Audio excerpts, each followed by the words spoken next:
Happy Monday. Just burning a little bit of, I like a little bit of incense in the morning sometimes. It helps me get into a proper meditative state. Okay, so just give me a minute. Okay, I should probably put this here so I don't set fire to myself. Right. So, good morning. Good morning, everyone. I hope you are all well. Hi, Wendy. Good morning. I hope you're doing okay. So, for those of you that don't know me, my name is June Allen. I am a racial trauma therapist and I am the founder of The Art of Greatness at juneallen.net. So, good morning, good afternoon, good evening, wherever you are joining me on the planet. Today, I want to talk to you or continue the conversation. Oh, thank you. I my earrings. I want to continue the conversation around cherishing your black body. So yesterday, I did a bit of a story time, and I shared about my experience at a beauty place, and I talked about how whilst the actual pedicure that I had was good, and I it was a good service, they did well, but I noticed that there was a disconnect between her connecting with me as a human being. There was no conversation, there was no chit chat, and it was the first time I'd ever been to this place. So I just found it really, it was no shade to the person, but it just got me thinking about, how disconnected we are from our black bodies and how disconnected we are from each other. And whilst this woman was touching a part of my body, she was doing my feet, for whatever reason, she wasn't able to communicate with me and connect with me, which impacted my experience. So anyway, if you haven't seen that one, go back and watch the yesterday's one because it will give you a bit more context. So today, I just felt like, I had a meeting with my recovery sponsor towards the end of it, so I didn't want to just cut off the live like that. So I said I'd come back and do a part two, and I just wanted to continue the conversation. Hang on, let me just get my notes up from yesterday from the other one. I've added some other things in there, but I just want to get my notes up from yesterday just so I can remember what I was, so I can continue the conversation a bit more fluidly. Okay.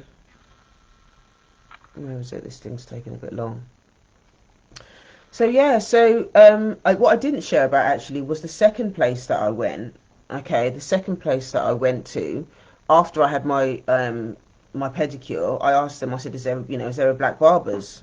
And okay, yeah, Wendy, check out yesterday's one because you'll get a lot more context as to as to what's happening today, as to what I'm talking about today. So anyway, after I had my pedicure, I asked them. I said, is there any black barbers locally or whatever? So you told me where this black barbers was, and I went in there, and it was exactly the same thing.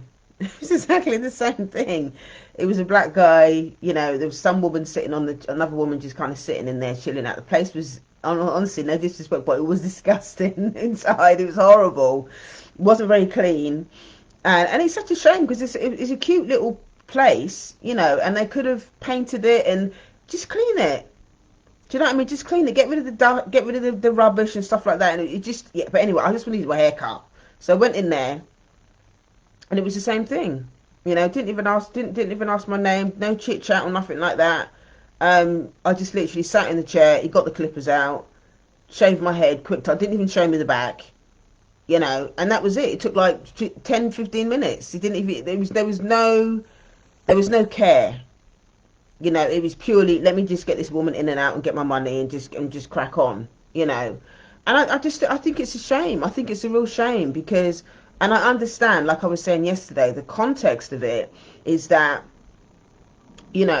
how we feel about ourselves as a people, how we value ourselves as a people, or the lack of value that we have about ourselves and about our people, we've internalized that, and then we treat each other the same way.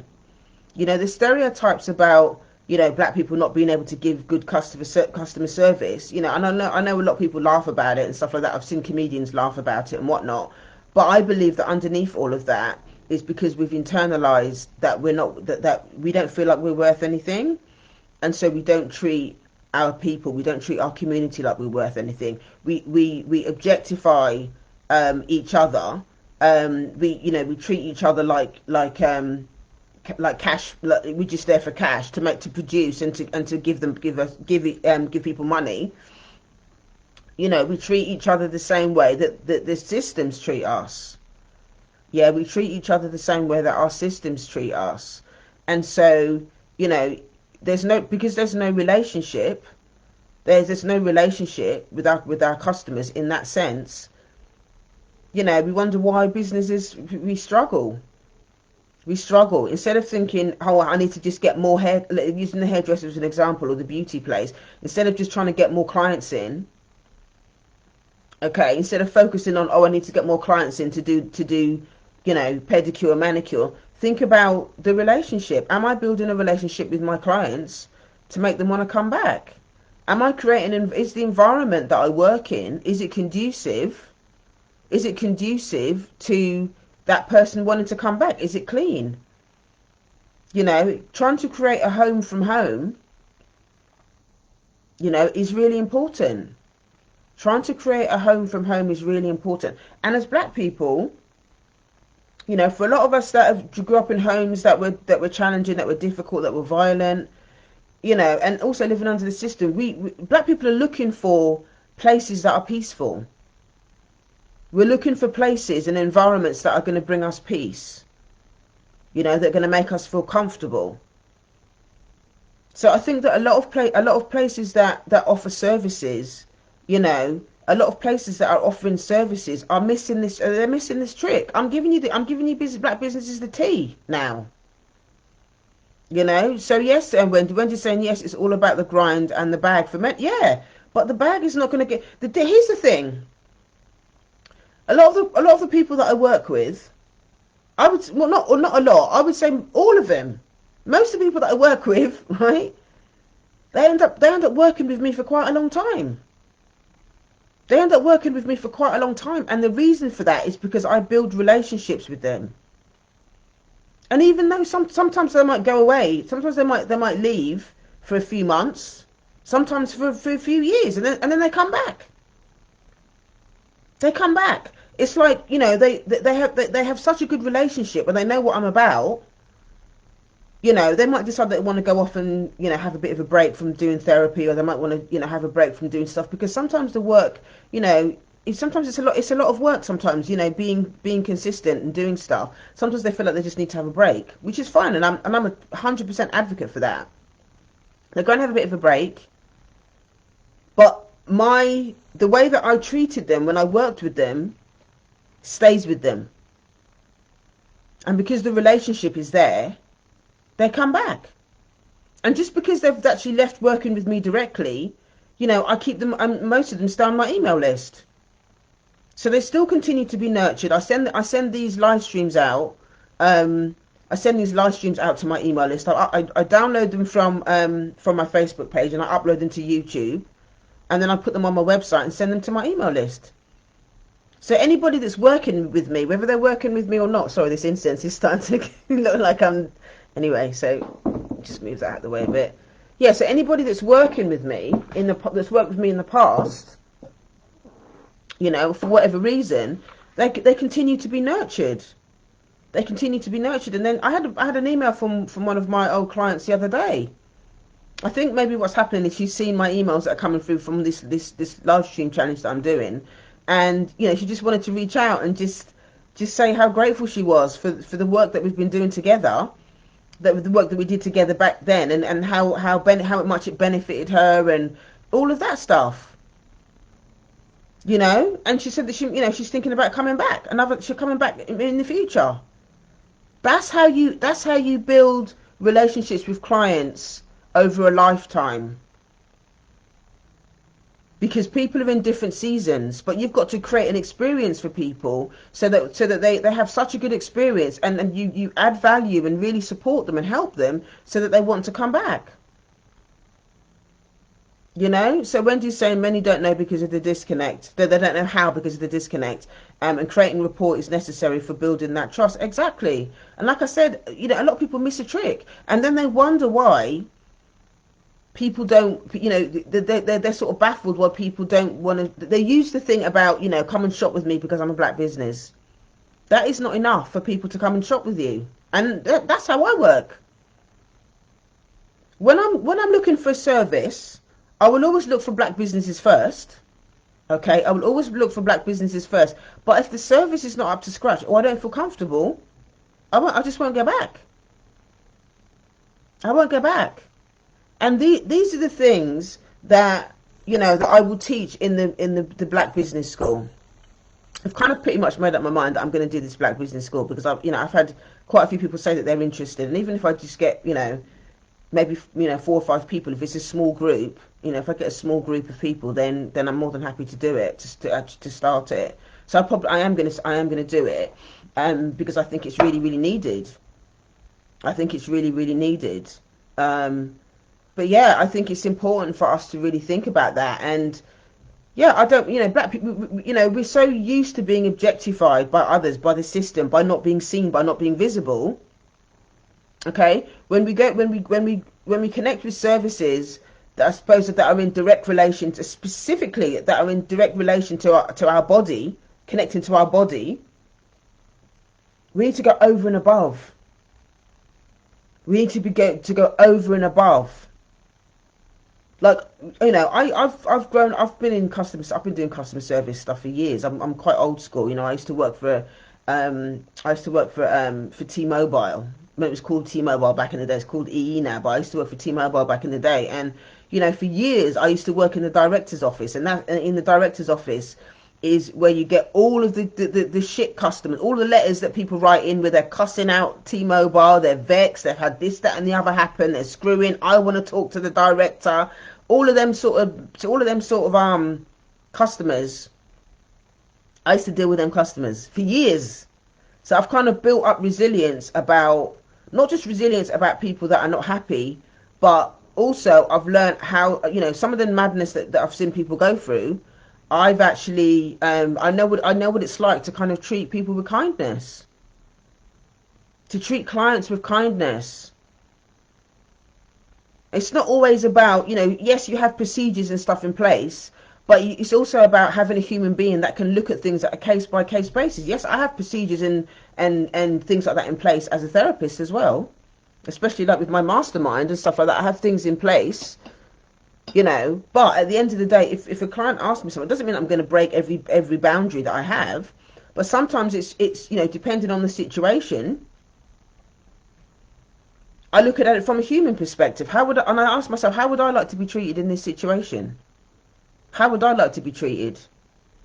And I think that asking yourself how you like to be treated, and then looking for services, okay, that are going to cherish your black body. When you start to cherish your black body, okay, you need to look for other people, other services that are going to cherish your black body in the same way. Okay, so when next time you go to a beauty place, think about it. Think about how they treat their clients. Think about the energy that's there. Does it make you feel calm, or do you feel invisible? Are you one of the 6 people that are waiting in the queue that's been under the dryer for an hour and a half, and there's no time boundaries? It's just complete chaos. There's just complete chaos in these places, and you're only there because it's cheaper. Is it really worth it?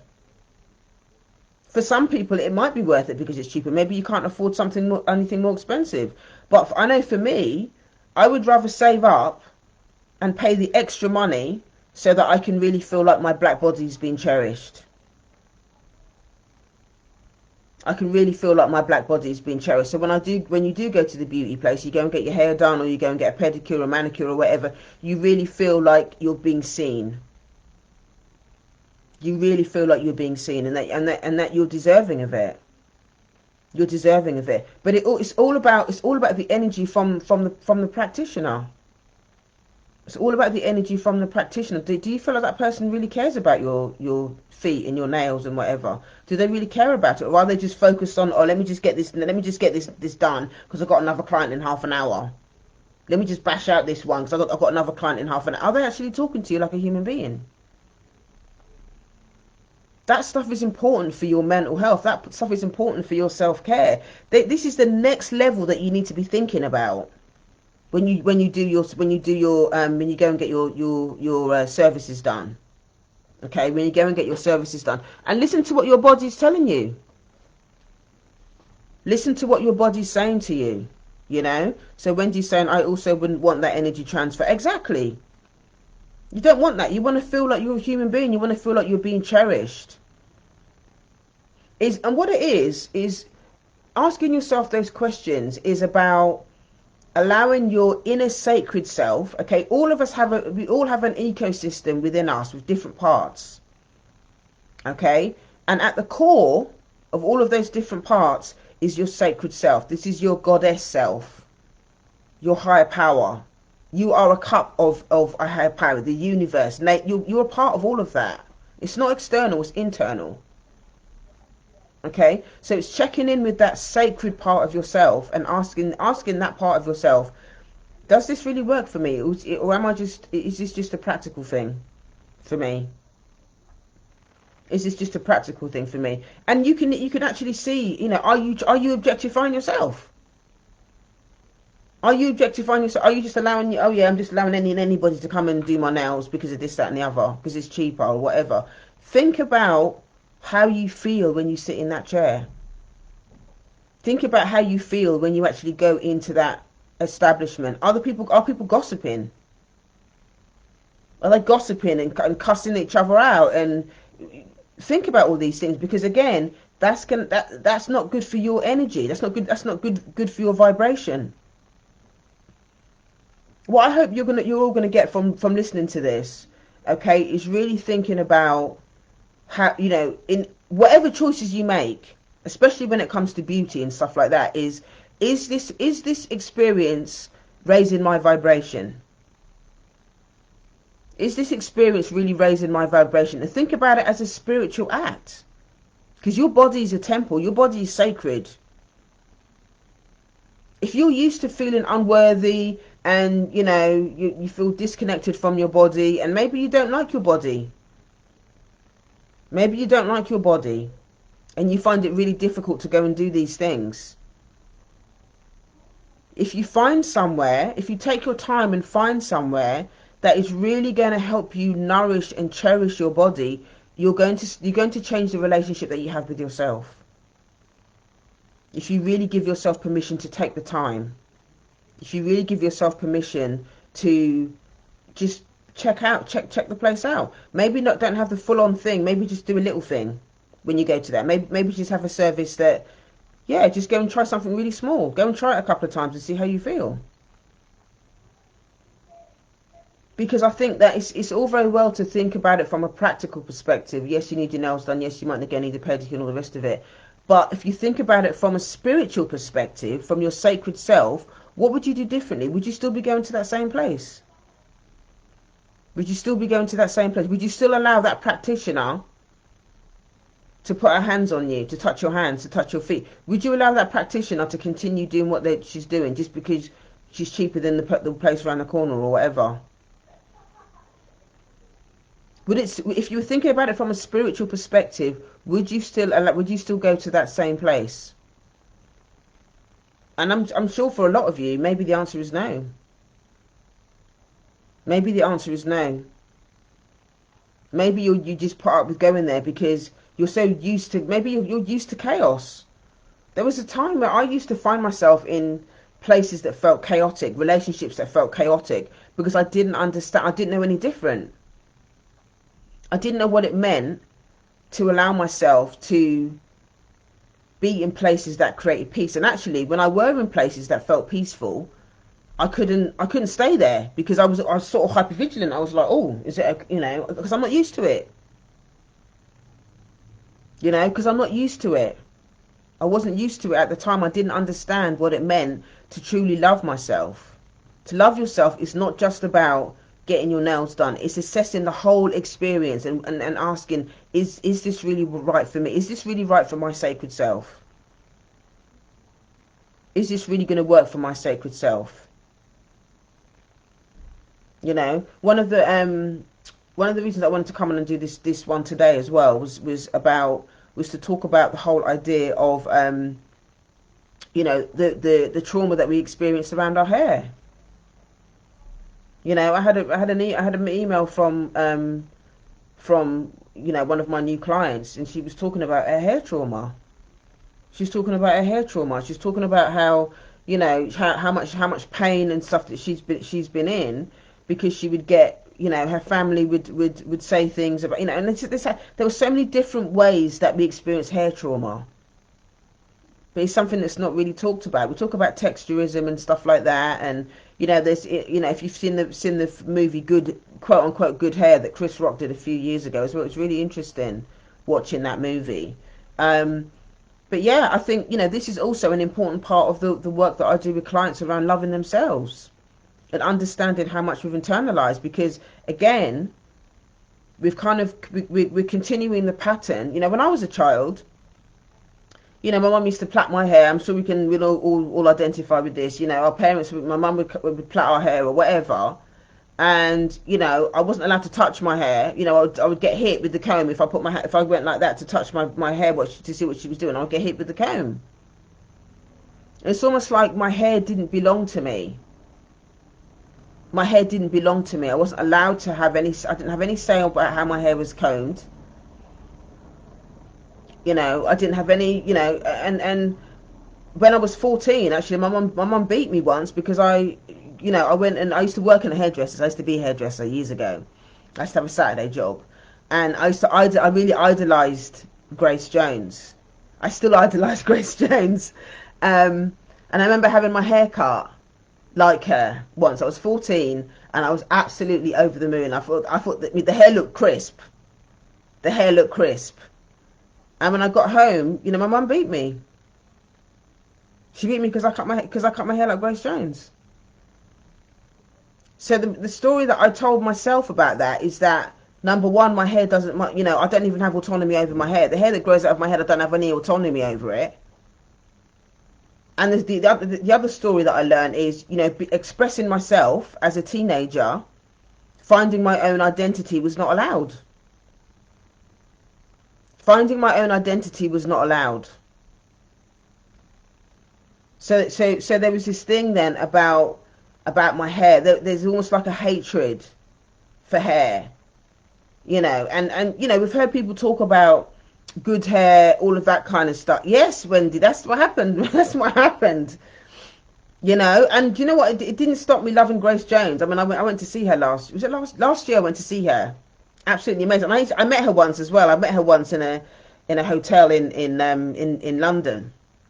In Mayfair, I went to dinner with some friends in London, and I met her there, and it was just amazing. But I never forgot that. I never forgot when my mum beat me for that, for cutting my hair like Grace Jones. And it's just like, and that's just one story, And I also hear a lot of stories from black women about, their hair when they go to work, the hair policing when black women go to work, especially when it's natural. When it's natural, black women they get treated very differently. So somebody's saying, I struggle with my teenager and letting her find herself. I police her outfits, but I feel it's necessary. It depends. It depends on what the outfit is. And what I'm curious about, okay, when you say that you're policing your teenager, is what comes up for you. What comes up for you? Not how she's dressing. What comes up for you, and what was happening for you when you were her age? Okay, what was happening for you at that age? My daughter. I've got a 15-year-old, and my daughter's 15, and she's also finding her way. She's also finding her way. She sometimes struggled with her bits of her identity. My daughter's 15, she's got locks. She's got locks down to her, she's got quite long locks. Sometimes she struggles with it. Because society is telling her that her hair is not beautiful. Society tells her that her hair is not beautiful. It's insane to me in this day and age. It's absolutely insane to me that in this day and age, that we're still getting discriminated against because of the way that our hair grows out of our head. Think about that, the insanity of that for a minute. That we're still being discriminated against because of the hair that grows out of our head naturally. And back in the day, black women weren't allowed. There was some laws. Some of our ancestors, I can't remember the exact details of it now off the top of my head, but at some point women had to cover their heads. Women had to cover their heads because of all the the elaborate hairstyles and all of that, what they used to do. But there was a time when black women had to cover their head. They've made a law. I can't remember the name of the law now, but there was a law, okay, for black women. There's always been things about black women and their hair, but then what happened was, even though it was a law, black women started using head wraps and stuff, and making elaborate head wraps and all that kind of stuff. Our hair has always been something that has been a form of expression and a form of reclaiming our identity from way back. From way back, and we think, the whole idea of wigs and all that sort of stuff. Our ancestors in Egypt used to wear wigs and all that kind of stuff. Hair has been from, the cornrows, all of that stuff it's been part of our culture for thousands of years. It's been part of our culture for thousands of years. And when our ancestors were kidnapped from Africa and enslaved, one of the first things that they did to us as part of the dehumanization process is to shave our heads. Okay? One of the first things that they did to us as part of the dehumanization process is to shave their hair. They shave their heads. So adornment and all of that kind of stuff, they would strip us of all of that as a form of control. The dehumanization process. In order to show them from the get-go who's in a position of power here. The hair that grows out of our heads is so offensive to people when it's natural, and we internalize that, and then we say it to each other. Why you got your hair natural? Why are you growing locks? Why are you doing this? One of the things that I love about this day and age now is that there are so many hair salons and stuff that have opened up that are now catering for black women to have their natural hair, to celebrate their natural hair. There's so many different ways that they can do their locks now. There's so many days that they can style their locks. People are colouring locks. I take my daughter to the same place where the barbers that I go to have my hair done. They've also got there's a woman there that also is a loctician as well. There's also a woman there's a loctician, so I take my daughter there so she can get her hair done. She didn't really like, obviously when I wash her hair and stuff like that when she was smaller, I used to wash it like in the bath and stuff like that. She didn't really like it, and I get it. And I was always really conscious of, what I don't want to do is create hair trauma for my daughter. I wanted her to start to learn how to celebrate her hair. And I thought, as soon as she's old enough, I'm going to take her to the salon, and I started taking her to the salon. Was it last year? I think it's last year I started taking her to the salon to start getting her hair steamed and washed and stuff there, and she enjoys it much more. She loves sitting under the steamer because I want her to have a good relationship with her hair. And it's a challenge sometimes because obviously her friends are, she's at a predominantly white school. I think there's maybe only one other child there in her year that's got locks, but it's not, she's not, the representation is not there. The representation is not there. So it's something that we have to work on, and that we have to talk about, so that she understands that when she sometimes she says things that she don't like her hair and stuff like that. We're able to have a conversation around, is that what you've internalized? Is that what other people say to you? Have you had comments and stuff at school about people saying stuff about your hair, or is that what you truly think about your hair? So, these conversations are really important. These conversations are really important. Yes, Wendy, it's about, you have to break tribal. Yeah, it's about not just about, so it wasn't just about dehumanizing them. It was also about disconnecting them from their culture as well, disconnecting them from their tribal ties, all of that. It's all about, treating black people like we're not human. So an important part of doing this work and reclaiming how we feel about ourselves is we have to be willing to kind of almost like grieve the loss of being able to celebrate our hair in its natural state. It's a loss. Okay, it's a loss, and there are so many of us that start to feel anxious about our hair, especially when it's natural, because of the way that we're treated. The hair police going on at work. There's hair police people in people's families. Why is your hair like that? Da, da, da. There's so many people that have internalized how black women should be doing their hair, and it becomes difficult for us to celebrate the versatility of doing our hair. So an important part of doing this work is really being curious and exploring your relationship to your hair. What does your hair mean for you? I know that I get approached very differently now that I've got, I had locks for years, and I just thought, you know what, I just want to shave it off. I just had enough of it. I just wanted to shave it off. And also, I've been in a very challenging relationship for years, and I had the locks, and I almost felt like the energy of that relationship was in my hair. So I just wanted to cut it off because I just thought, it's almost like reclaiming a different part of my identity by shaving my locks off. So that was really important for me to be able to do that. But I remember somebody saying to me, even like in relationships and stuff, they said to me, you're going to attract a very different type of person. You're going to attract a very different type of person having no hair than when you have locks. It's very different. And I've also heard stories about women being treated differently, like in the workplace and stuff like that. If they go into work and say if they've got a relaxer or whatever, and then they decide to shave it off, if they have braids or whatever, they're treated very differently. They're treated very, very differently when they've got hair that's kind of more acceptable, when it's straight or whatever.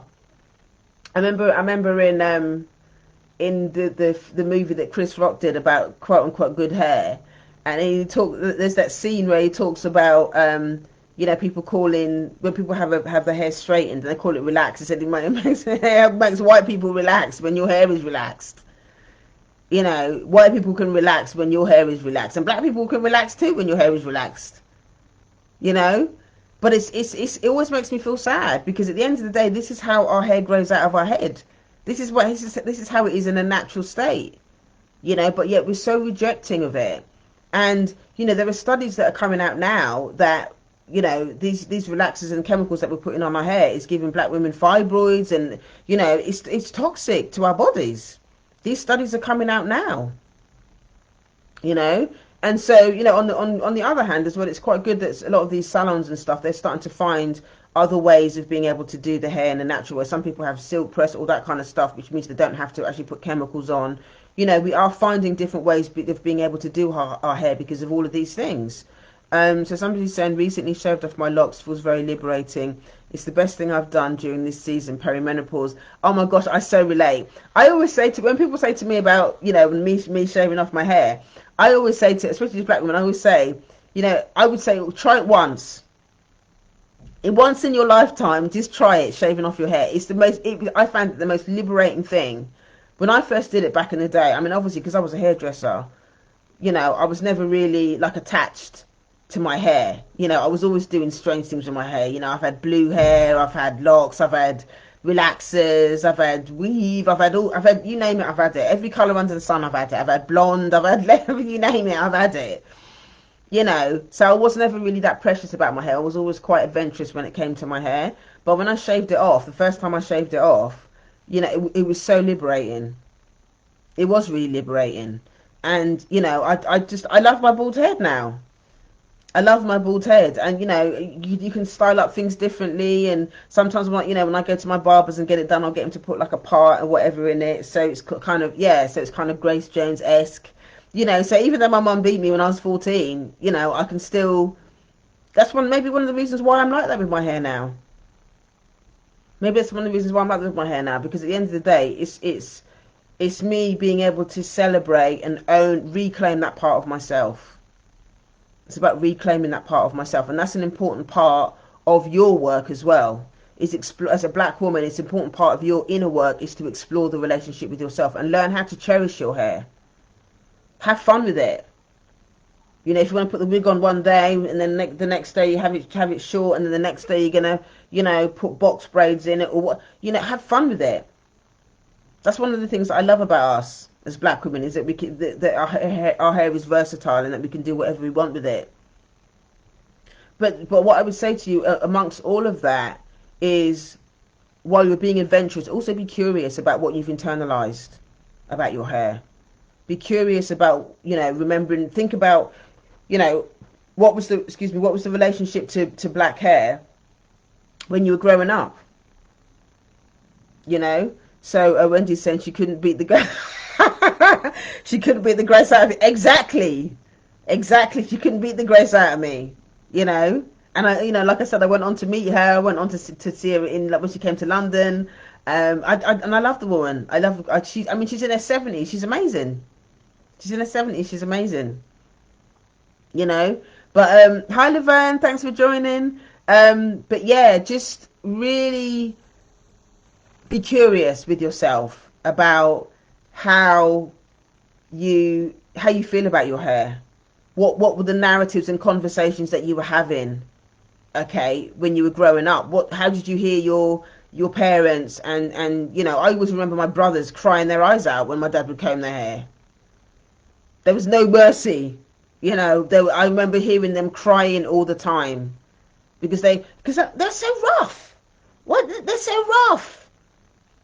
You know, there was a roughness around the hair. There was always pain when it came. When I think about it now, there was a lot of pain connected to hair. Whenever anyone was having hair done, you know it's going to be tears, or you know it's going to be, you know, your neck is going to be breaking by the end of it from having to sit down, being clamped between your mum's legs so that the hair could be plait. And there was no consideration at all for any discomfort that you would feel when that hair was getting done.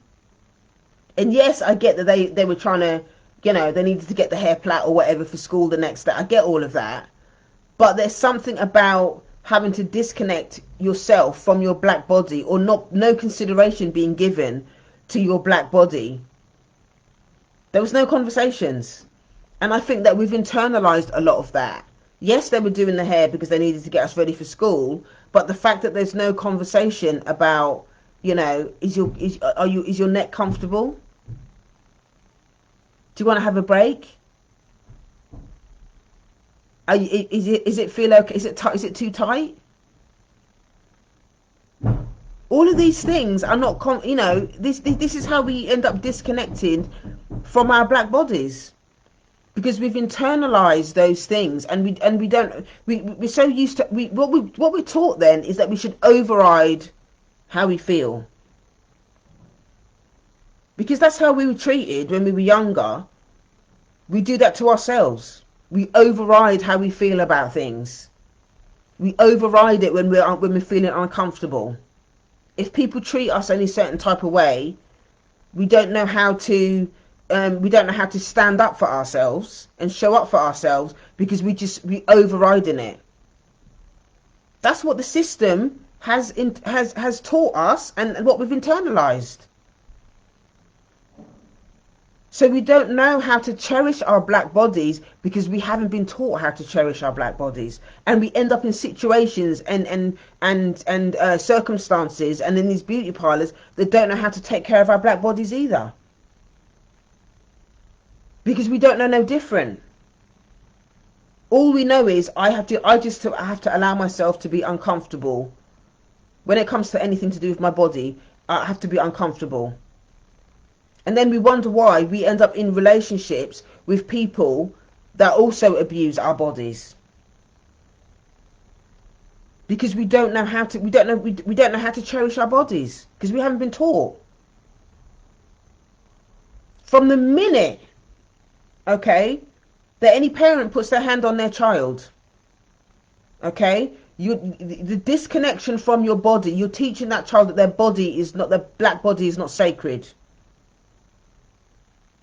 You know. So Wendy's saying, I keep telling my daughters to speak with their children. Kids are great communicators of their feelings if you let them tell you and listen. Exactly. And here's the thing as well. So you could take this a step further, Wendy. When you're telling your daughters to speak to their children, the way that what they do, what you can teach them is not just telling your daughters to speak to their children, okay, but getting your daughters to also speak to you, so that you won't need to tell your daughters to speak to their children, because they already do it already, so they teach their daughters that by default. Does that make sense? If you're already like the way, because I'm a therapist, and because I'm in recovery, and because I do all my own work, and I'm reading and I do my own inner work, by default I talk to my daughter. I talk to my daughter by default because she sees me doing it. Sometimes she'll take the piss out of me, you know, when I go on my recovery meetings, or if I'm talking to somebody or whatever. She loves taking the piss out of me or whatever. Or sometimes she'll say to me, if I'm talking to her about something, she'll say to me, "Oh, don't give me all that therapy rubbish," and she'll laugh at me. She'll laugh at me. But what she also understands is that, and I say this to her all the time, you know, I'm trying to do things differently. And I'll share stories with her about what happened to me when I was a child. I'll say, you know, this is what, when I was your age, this is how my mum would deal with it. This is how my family would deal with this. And I'm letting you know, this is how I'm doing things differently. Children learn what they live, not what they hear. They might hear you say something, you might say something to them, but they ain't going to do that. They're going to do what you do. They learn what they live, not what you tell them. You know, so make sure that you're showing up, and that you're doing the thing that you want your children to do. Otherwise, the children ain't going to do it. The children ain't going to do it. They're going to do what you do. And that's how you build trust. They need to see you cherishing your body. They need to see you, you know, going to a nice salon. You know, and taking them to places where they can feel soothed. You know, so Wendy's saying, yes, I get it. My girls are similar. I try to model, even though some of it is like, listen, it's never too late. It's never too late, Wendy. And you know what? At least you're doing it. At least you're doing it. Some parents out here that are not interested. Some of these parents out here are not interested in changing these patterns because they don't know any different, and they don't want to have to do the work. So they don't want to have to do the work. So do you know what? It doesn't matter that you're doing it late, as you call it. The point is that you're actually doing it. The point is that you're actually doing it. And so, you know, cherish. Again, it's an ongoing conversation. It's an ongoing conversation about learning how to cherish your body. And maybe in the beginning it might feel painful. It might feel painful in the beginning. I remember when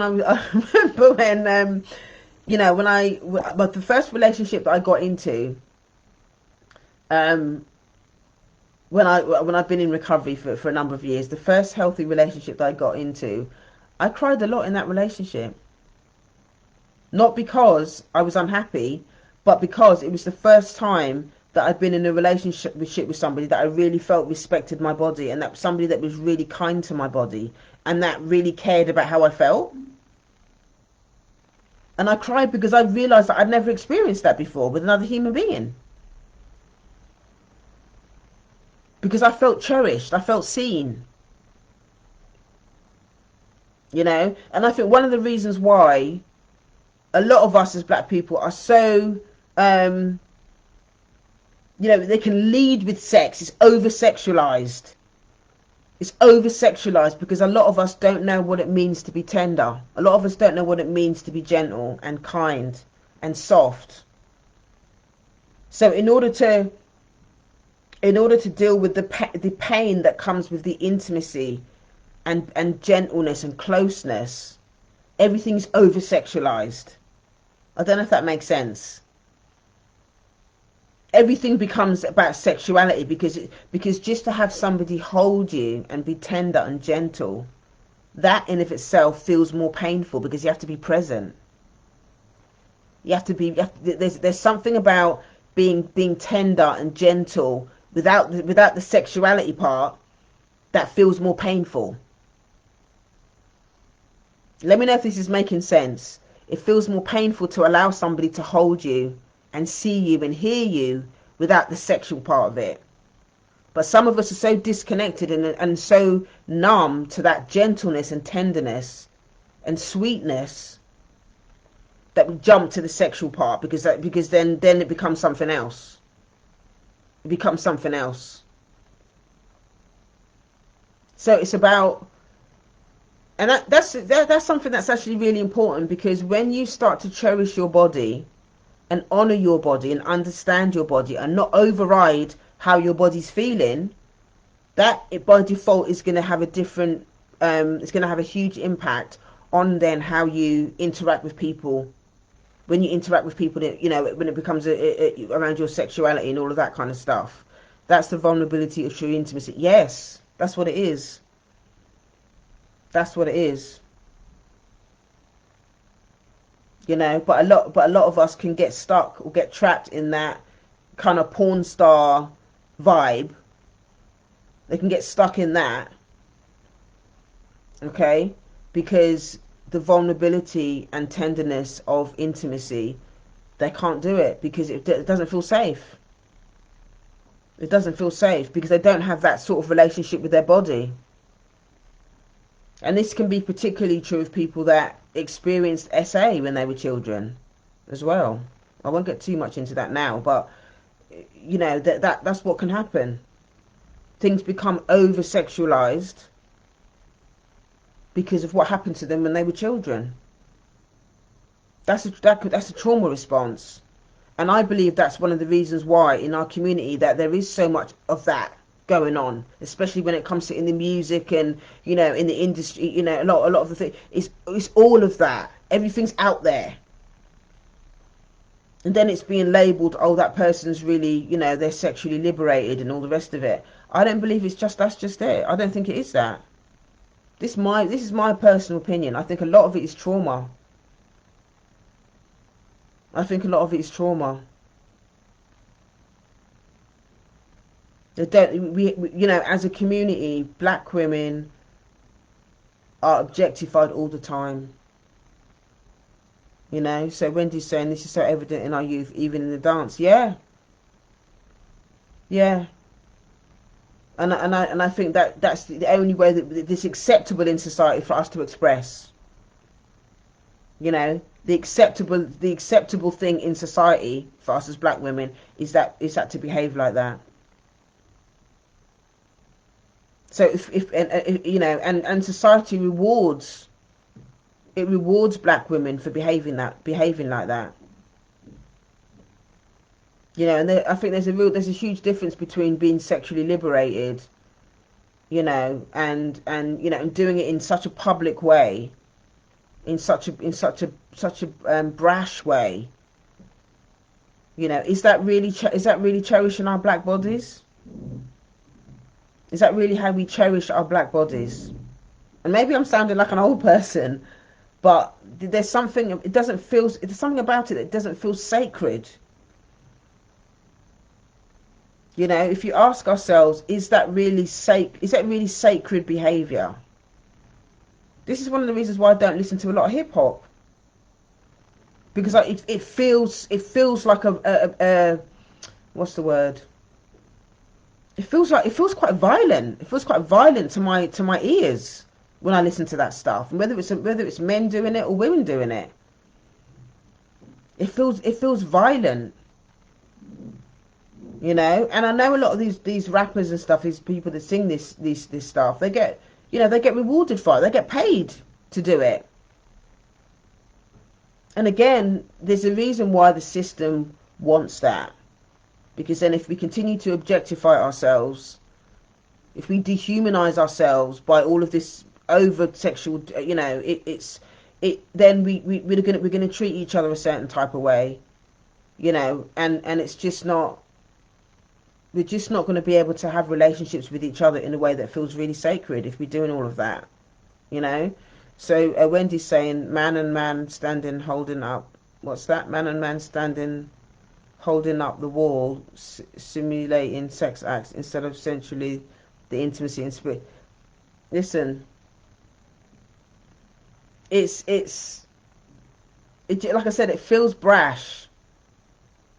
It feels vulgar, you know. And you know, regardless of your sexuality, I think people should, you know, have the opportunity to be who they are and all the rest of it, you know. That's not it. It's the energy behind it. It just feels, yeah. It just, I don't know. It just doesn't feel sacred. It just doesn't feel sacred. Like you said, the sensuality, the intimacy, the spiritual vibes, all of that kind of stuff. You know, it just doesn't. I don't get that energy from it. I don't get that energy from it. You know, and I think in a way it's also worth thinking about. You know, I think because our history as well, we have so much trauma. We have so much SA trauma in our history, whether it's family of origin, you know, definitely, you know, our ancestors that were on the plantations had to experience a lot of that. You know, a lot of that is how we were controlled. A lot of that is how we were controlled. Our ancestors were controlled on the plantations through SA.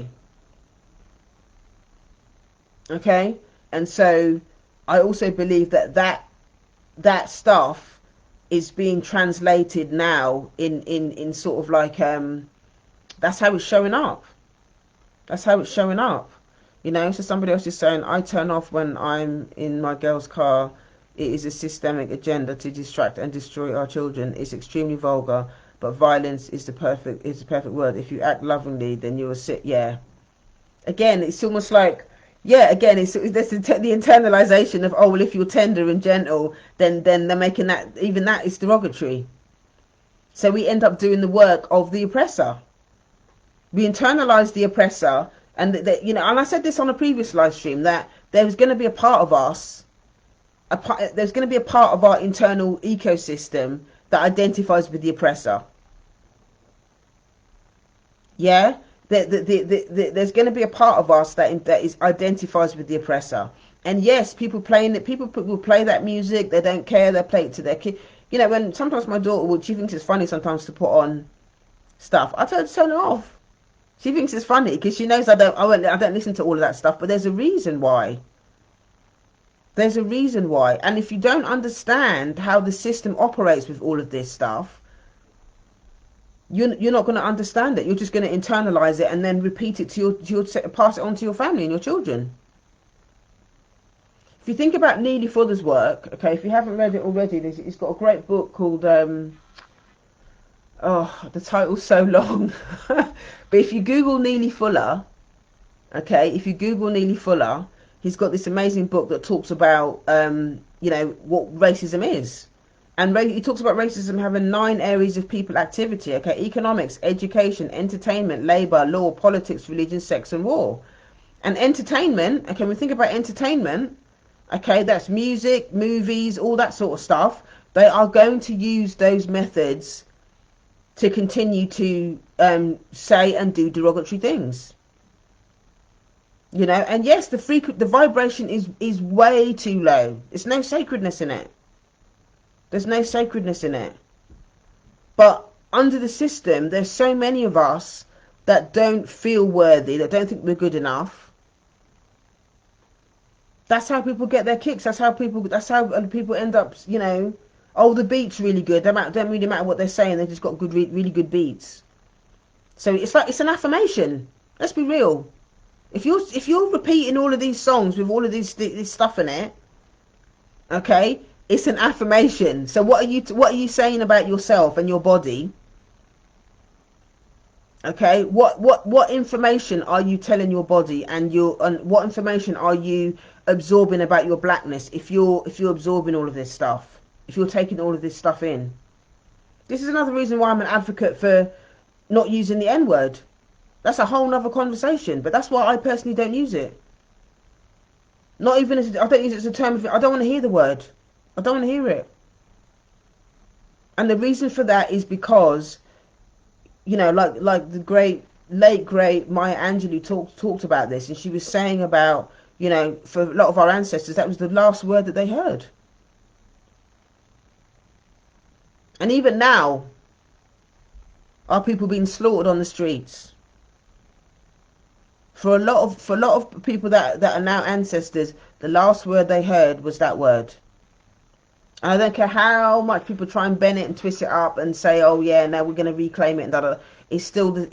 I just can't do it. For me, it's a negative affirmation. There are so many other words that we can use to describe ourselves. Why do we want that word? Ask yourself that. Of all of the gorgeous words, talented, beautiful, greatness, sacred, goddess, king. Right, Wendy. So the word negus, Negus, okay, it means king, doesn't it? I'm sure it means king. If I'm that's where it came. That's from where it came from. There are so many other words that we can use to describe ourselves. Why is it that we want to reclaim that one? And I think it's a trick. I think it's a trick as well to keep us. You can't call yourself that or call each other that, and then think that you're going to feel good about yourself. How can you say that, call each other that, and then feel good about yourself? It doesn't make sense to me. It doesn't make any sense to me. So, I'll just finish on this. When we think about cherishing your black body, do an audit. Start to become more mindful. For when you get up in the morning and you go in the shower and you wash your black body, how are you feeling about when you're washing your black body? When you wash your face, when you wash your hair, how are you feeling about when you're washing? Are you cussing out your hair because, your edges are not laid down flat enough? This whole thing about edges and stuff as well. Think about that. Why is it only acceptable for your edges to lay flat?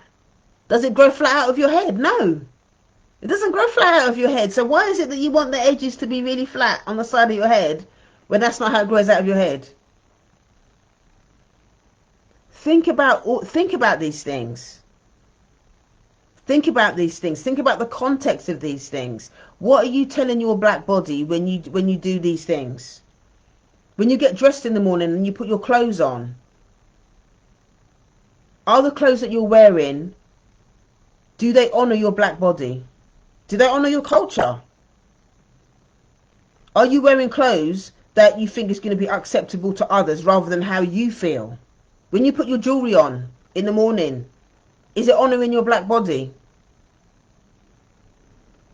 I put, Wendy was saying how much she liked my earrings this morning. I put these on because this is one of the, whatchamacallit, this is one of the Dinkra symbols around beauty.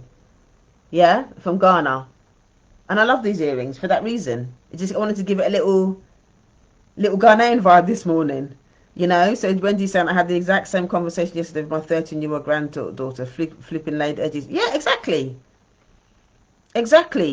Think about what all of that means. These are all, the thing is, it's about raising awareness. It's about raising awareness around these things and why we do these things. Is it what we've internalized via the system? Or is it a choice that we're making? And how are we honoring and cherishing our body by these little things that we're doing? Self-love and self-care is really about having these challenging conversations with yourself, and talk to your children about these things. I talk to my daughter about this stuff as well all the time. You know, our children are hurting. Our children struggle with these conversations because they're being raised in systems that don't care about them. That's the real talk. These systems don't care about them, and the destruction of our youth and our children starts as early as possible. You know. Oh, so you see them without carry shells?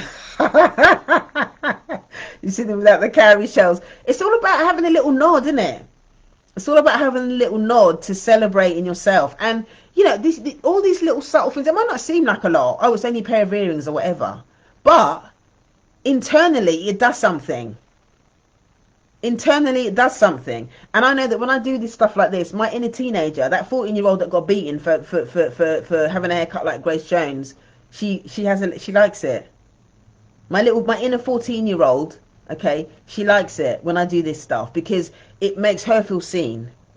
My inner 14-year-old, you know, it's allowing her to go, okay, yeah, it's okay for me to reclaim my identity and to have fun and to own and reclaim, celebrate my blackness. There are different ways that you can celebrate your blackness, through how you how you adorn yourself, how you adorn your body. That's another reason why I have my nose pierced. Is why I know every man, having my septum pierced. I know every man and his dog is having their septum pierced, but my reason for having it done is for cultural reasons. I wanted it done for cultural reasons. There's something about, again, it's just about reclaiming my body. It's about reclaiming my body and having fun with it and celebrating it. You know, so think about those things. This is what I want to leave you with today, is to really start to be mindful about how you really take care of your body and how you can start to change your thing. And you know, it's not about thinking about what you do and then beating yourself up about it when you recognize that maybe you're doing certain things. Just be mindful of it. Just be mindful. How does it make you feel when you do that certain thing to your body?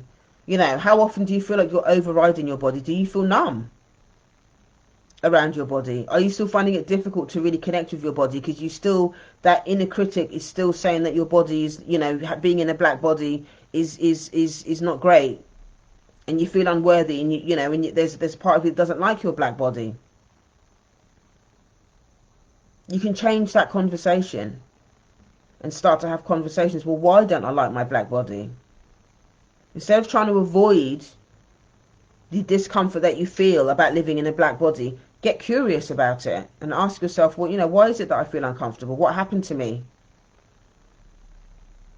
Not why do I hate my black body, but what happened as well? What happened? What happened? What environments am I still in where where I allow other people to make comments and disrespect my black body? Are you still allowing people to say negative things about your black body? Because it ain't their damn business. It ain't their damn business. Start setting some boundaries around how people talk to you and make comments about your body. Don't allow people to make comments about your body. It ain't their damn business. That's how you start to cherish your black body.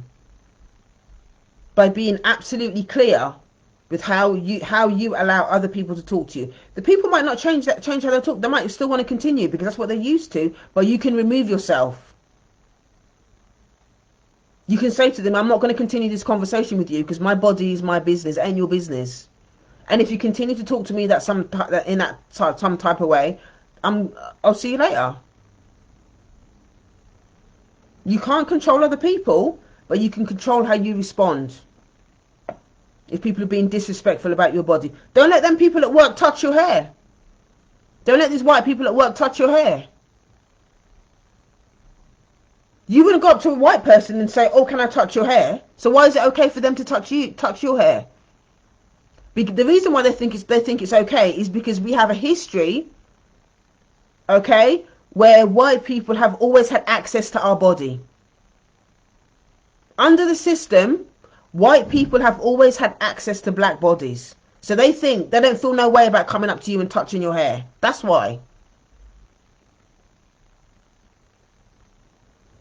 So it's down to you to start to set those boundaries. And white people, they lose their damn minds because they're not used to it. Oh, I didn't mean anything by it. I didn't mean anything. Exactly, Wendy. We're not animals in a zoo, but that's how the system has treated us and continues to treat us, which is why these situations happen. Stop letting these folks touch your damn hair.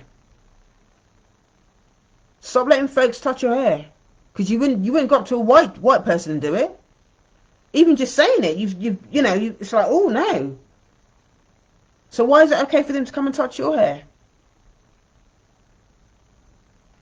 Because because the system says it's acceptable. And if you're going to start to cherish your black body, it includes not allowing people to touch your damn hair. Be clear. Don't let people touch your hair. No, you can't touch my hair. You don't have to explain yourself either. No, you can't touch my hair. Period. And don't let people touch your children's hair either. You're not a frigging pet. You know? I'm going to leave it there for today. I've got a class that I've got to go to in 15 minutes. So I need to prep for that. But yeah, I hope you found this really, really useful. So think about your black body. Cherish your black body. Honor your black body. Your black body is sacred. Your black body is sacred. Start with how you treat it. How can you honor your black body today? Okay, think about how you can honor your black body today. And allow yourself to receive. Allow yourself to receive from other people that also cherish your black body. And treat you like a human being when you go to these beauty shops. Let them treat you like a human being. If people are making you wait for hours, if people are not honouring the fact that you that you want to be talked, you want to be spoken to, if they're not speaking to you like a human being and honouring your time, bye. Bye. Go somewhere that's going to honour you. Go somewhere where they know your name, and they will, or even if they don't know, if it's your first time, hi, what's your name? What do you do? What do you do for a living? You going on holiday this year? All of them conversations that you have when you're in the hairdresser in the beauty parlor, let them talk to you. Let them build a relationship with you. If they want your money, go where you're going to be honoured. Okay? Go where you're going to be honoured. Where you're going to be seen and you're visible. There's too many of us out here that are so used to being invisible. Okay? And if you're watching this and you have a black business and you offer a service, okay, particularly if you're touching that client's body, okay, you need to cherish your clients. Cherish them. Cherish them. Cherish your clients. Because they'll stay. Black people are loyal. If they find something that they really like, in my experience, black people can be very loyal. But you have to make them feel like they're somebody. You have to make them feel like they're being seen. You have to make people feel like they're being seen. And that means if you struggle with that, you need to be doing your own work around that. That's just as important as the product or service that you're selling your clients. What experience are you giving them? That's just as important. You got to cherish the black body, man. Cherish it. If you've got children, cherish your children's black bodies. Cherish your children's black bodies. Massage them, hug on them, kiss them. Not just lip service. Show them, hug them. Show them that their black bodies are also cherished. They need to hear it. They need to see it. They need to feel it. They need to feel that you cherish their black bodies. Okay? Be an example to them. And they'll thank you for it. Be an example to them and they'll thank you for it. Alright? Well, it's lovely to see you all today. Thank you all so much for joining me today on today's live. Thank you, Wendy, and everyone else that's commented today as well. I really appreciate it. If you've got any comments or anything about what I've shared today, please drop me you can drop something in the comments, or you can email me, info@yardofgreatness.com, if you're struggling with this whole thing around cherishing your body. Again, I've got my workshop on the 15th of July, 2 weeks time. What is it? It's called The Art of Receiving. So again, if you struggle to receive, if you want to learn more about this stuff about receiving, cherishing your black body, it's all part of the whole idea about receiving. So yeah, you can join me there in Brixton from 10 till 2. You can go to click link in my bio, go to heal.juneallen.net. That's heal.juneallen.net. That's heal.juneallen.net. Laverne, I'm going to email you. I saw your message. I'm going to email you about your session as well. So thank you so much, everyone, for joining, and I will see you all next time. All right, I'll see you tomorrow. Take care. Bye.